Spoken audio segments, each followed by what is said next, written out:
The wrong person makes you beg for attention, affection, love, and commitment. The right person gives you these things because they love you. Find joy in everything you choose to do. Every job, relationship, home. It's your responsibility to love it or change it. पांडवों के वनवास के दौरान एक दिन श्री कृष्ण और मार्कंड ऋषि पांडवों से मिलने वन में आए।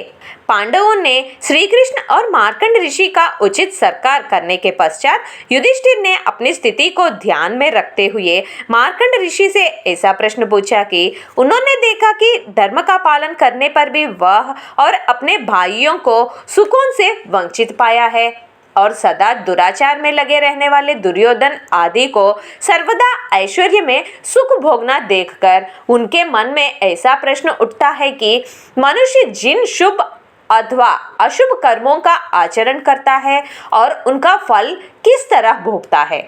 युधिष्ठिर के इस प्रश्न को मार्कंड ऋषि ने ऐसा जवाब दिया कि सृष्टि में सर्वप्रथम प्रजापति ब्रह्म जी उत्पन्न हुए। उन्होंने जीवों के लिए निर्मल तथा विशुद्ध शरीर बनाए, साथ ही शुद्ध धर्म का ज्ञान कराने वाले उत्तम धर्म शास्त्रों को प्रकट किया। उस समय के सभी मनुष्य उत्तम व्रतों का पालन करने वाले, सत्य भाषण करने वाले थे, जिनका संकल्प कभी व्यर्थ नहीं जाता था। उस समय सभी मनुष्य पुण्यात्मा, ब्रह्मभूत, दीर्घायु और आकाश मार्ग में यान कर देवताओं से मिलने जाने वाले थे। इच्छा होने पर ही मरते थे। उन्हें किसी प्रकार की बाधा या भय नहीं होता था। वह पूर्ण काम, जितेंद्रिय, सभी धर्मों को प्रत्यक्ष करने वाले और बहुसंतानोत्पत्ति की क्षमता रखते थे। इसके पश्चात कालांतर में मनुष्यों की आकाश गति बंद हो गई। लोग पृथ्वी पर ही विचरने लगे।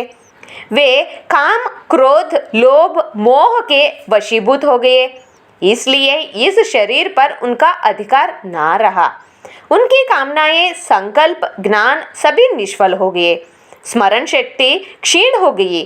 पाप कर्मों में प्रवृत्त हुए और उनके कर्मानुसार आयु भी कम हो गई।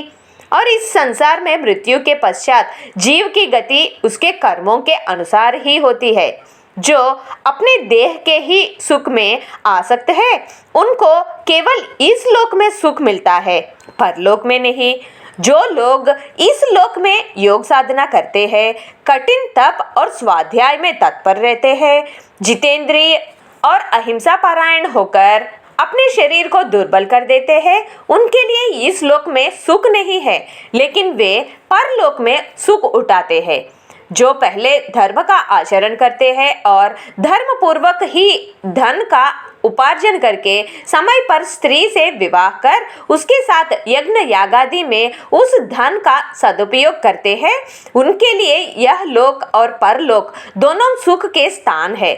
परंतु जो मूर्ख विद्या, तप और दान के लिए प्रयास ना कर केवल विषय सुख के ही प्रयत्न करते हैं, उनके लिए ना तो इस लोक में सुख है, ना परलोक में। मार्कंड ऋषि ने युधिष्ठिर को ऐसा कहकर समझाया कि पांडव सभी पराक्रमी और सत्यवादी है और देवताओं का कार्य सिद्ध करने के लिए ही उनका प्रादुर्भाव हुआ है। फिर मार्कंड ऋषि ने पांडवों को आशीर्वाद दिया कि इस संसार में महत्वपूर्ण कार्य कर पांडव देवता और ऋषियों को संतुष्ट कर अंत में उत्तम लोक जाएंगे।